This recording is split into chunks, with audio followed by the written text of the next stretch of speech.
Shri Radhe everyone, welcome back to my YouTube channel. मैं आ गई हूँ आपकी अपनी फेवरेट स्टोरी पॉकेट में आसमान का। आज का एपिसोड लेके एपिसोड बहुत ही धमाकेदार होने वाला है, जहाँ पे हम देखने वाले हैं कि जो अनीशा होती है वो अपनी चाल चल देती है और यहाँ पे दिग्विजय और रानी को मारने के लिए वो झूमर लगवा देती है। और वहाँ पे जैसे ही रानी वहाँ जाएगी और झूमर उसके ऊपर गिर जाएगा।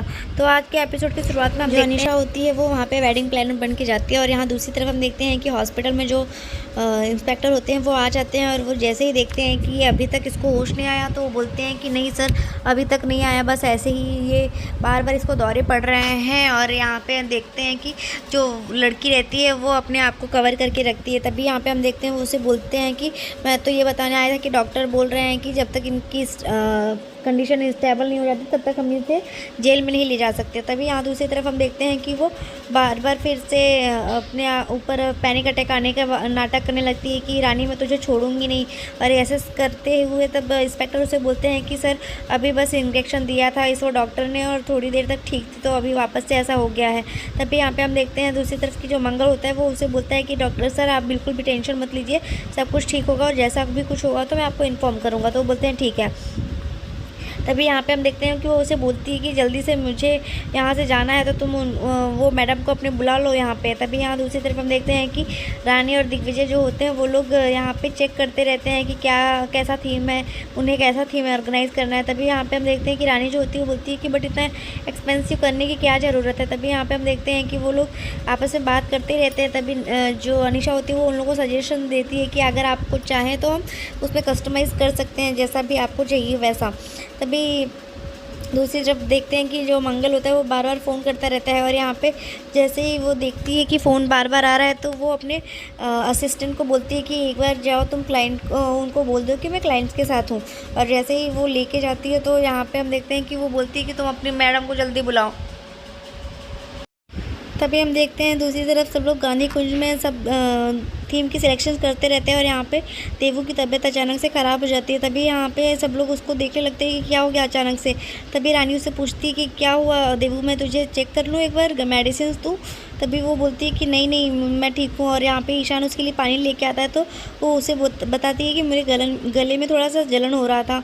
तो उसे बोलती है कि घर में डॉक्टर होने का यही एक फ़ायदा है कि कुछ भी हो जाए थोड़ा सा तुरंत मेडिसिन देने लग जाते हैं लोग।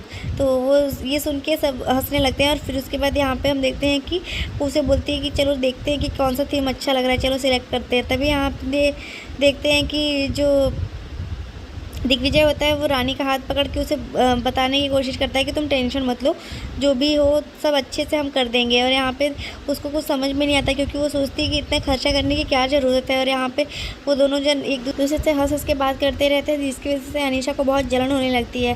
तभी यहाँ पर हम देखते हैं कि रानी को जैसे ही उसे कुछ समझ में नहीं आता है तो दिग्विजय जो होता है वो उसे बोलता है कि अगर तुम्हें कुछ समझ में नहीं आ रहा तो कोई बात नहीं रानी, हम वो बोलता है कि अगर तुम्हें नहीं पसंद है तो हम लोग सादे सिंपल तरीके से करेंगे, ऐसा हमें नहीं करना है, मेरे साथ तुम हो इतना ही मेरे लिए काफ़ी है। और यहाँ पे हम देखते हैं कि वो फिर जैसे ही ये सब बोलती है तभी यहाँ पे हम देखते हैं कि जो अनीशा होती है वो बोलती है कि अगर आपको ये नहीं पसंद है तो मेरे पास एक आपके लिए सजेशन है, तो कि हम आपके घर में ही कस्टमाइज़ करके उस चीज़ को डेकोरेट कर सकते हैं और जो भी आपको फंक्शंस हैं सब यहाँ पे ही अरेंज कर देंगे। तभी यहाँ पे हम देखते हैं कि वो बोलती है कि ठीक है।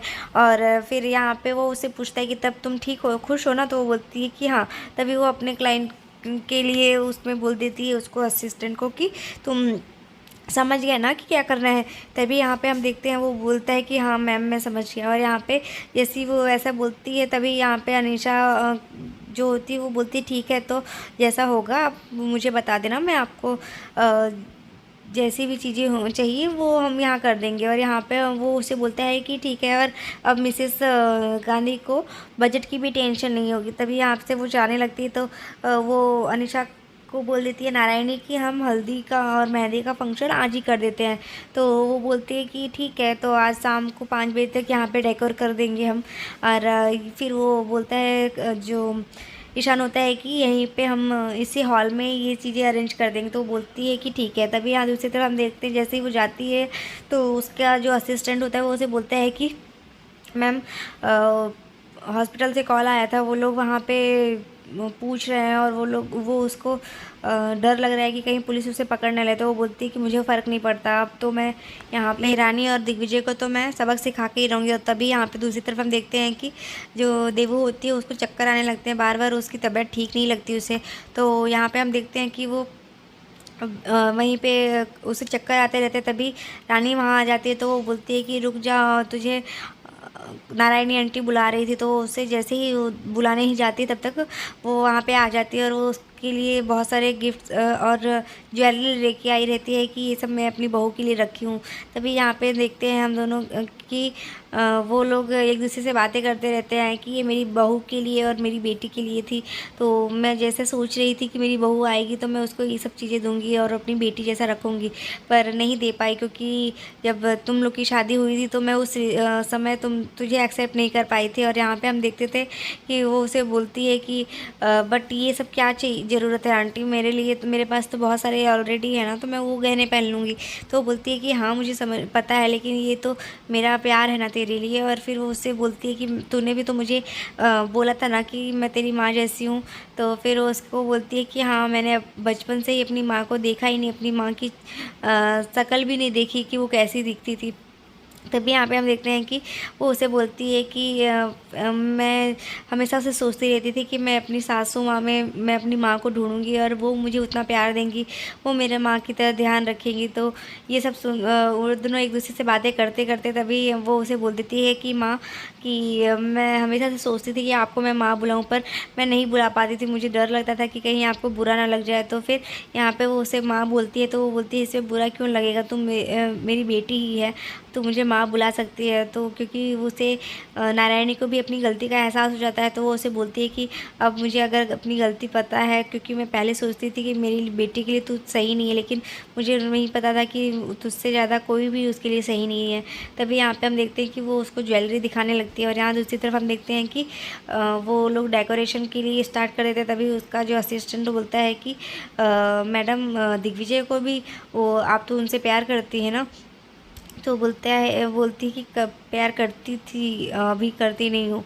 तभी यहाँ पे हम देखते हैं कि पुलिस इंस्पेक्टर आ जाती है वहाँ पे। तो पुलिस को जैसे ही देखते हैं तो वो उसे देख के वो शॉक्ड रह जाते हैं कि अभी अनीशा को ऐसा लगता है कि कहीं ये लोग मुझे ही पकड़ने ना आ जाए।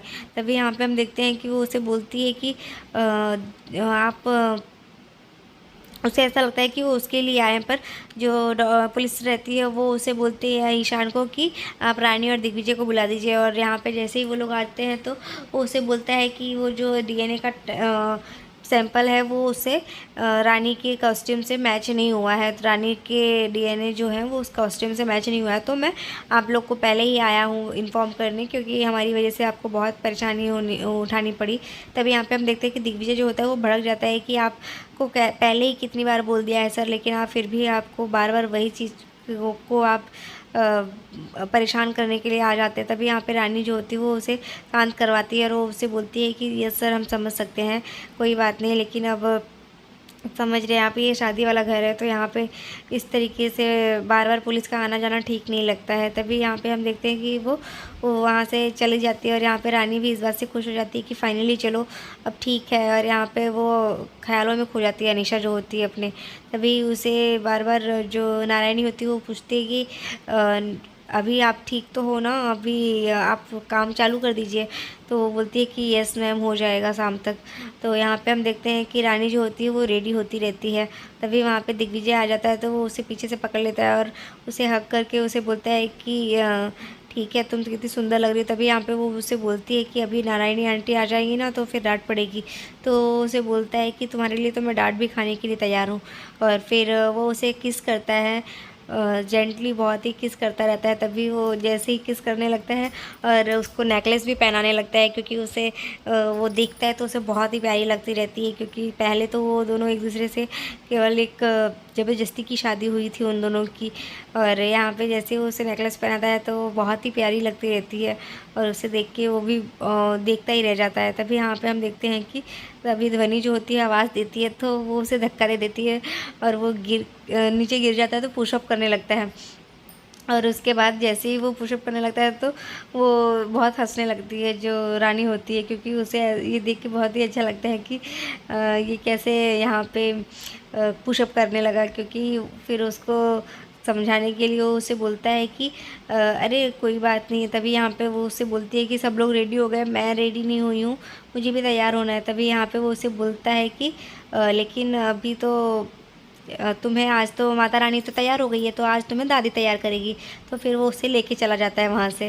और फिर यहाँ पे रानी को ये देख के बहुत हंसी आती रहती है, बार बार उस चीज़ पे हंसती रहती है। तभी दूसरी तरफ हम देखते हैं कि वो लोग तैयार होते रहते हैं और यहाँ पे तभी निरंजन जी आ जाते हैं और निरंजन को देख के वो सब लोग खुश हो जाते हैं, सब लोग उनका वेलकम करते हैं कि आप फाइनली आ गए। तो वो बोलते हैं कि हाँ हाँ बिल्कुल। तो यहाँ पे हम देखते हैं कि तभी रानी और दिग्विजय आ जाते हैं ध्वनि के साथ, और ध्वनि जो होती है वो भी उन लोग के साथ हाथ पकड़ के आती ही रहती है। तभी हम देखते हैं कि वो दोनों एक दूसरे की आंखों में देखते हुए आते हैं। और जो वेडिंग प्लानर होती है वो अनिशा जो होती है वो उन दोनों को देख के बहुत जलती रहती है कि इन लोग को बहुत ही रोमांस सूझ रही है ना, बस कुछ टाइम की और बात है। और यहाँ पे हम देखते हैं कि जो ध्वनि होती है वो बोलती है कि मेरे लिए आप लोगों के मेरे पास आप लोगों के लिए एक सरप्राइज़ है। तो वो जो दादी होती है उसकी बा होती है वो बोलती है कि हाँ हमें तो भी बताइए सरप्राइज़ क्या है। तो वो बोलती है कि बा अभी नहीं, बाद में, सॉरी बाद में बताऊँगी। तभी यहाँ पे हम देखते हैं कि नारायणी जो होती है वो आती है और वो उन दोनों की आरती उतार के उन लोग को बोलती है कि तुम लोग अब बैठो। तो फिर वो लोग को लेके जाते हैं और सब लोग बैठाते हैं चेयर पे। और उसके बाद फिर उसकी मेहंदी की फ़ंक्शन स्टार्ट हो जाती हैं। और यहाँ पे हम देखते हैं कि जैसे ही उसका मेहंदी होता रहता है तो वो उस चीज़ को बहुत ही अच्छे से इंजॉय करती रहती है। और यहाँ पे दिग्विजय जो होता है उसे बार बार छेड़ने की कोशिश करता है और उसके मेहंदी में देखता रहता है। तो ये देख के उसे बहुत शर्म आती रहती है और वो हंसती रहती है। तभी यहाँ पे हम देखते हैं कि दिग्विजय भी जो होता है वो भी उन लोग के साथ बैठा रहता है और सब लोग यहाँ पे मस्ती मजाक करते रहते हैं। तो ये सब मोमेंट जो होता है रानी बहुत ही इंजॉय करती रहती है। तो आज के एपिसोड में बस इतना ही है फ्रेंड्स। होप सो आपको वीडियो अच्छी लगी हो। मिलते हैं नेक्स्ट एपिसोड में, जहां हम देखने वाले हैं कि जैसे ही रानी जो होती है वो स्टेज पे जाएगी और वैसे ही वहां पे अनिशा जो होती है वो डोर वहां से खोल देती है उस झूमर का, और झूमर जो होता है वो रानी के ऊपर गिर जाता है, जिसकी वजह से रानी को चोट आने वाली है। तभी मिलते हैं नेक्स्ट एपिसोड में। होप सो आपको वीडियो अच्छी लगी हो। तो वीडियो को लाइक करना, चैनल पर नए हैं तो चैनल को सब्सक्राइब करना बिल्कुल ना भूलें। Thank you.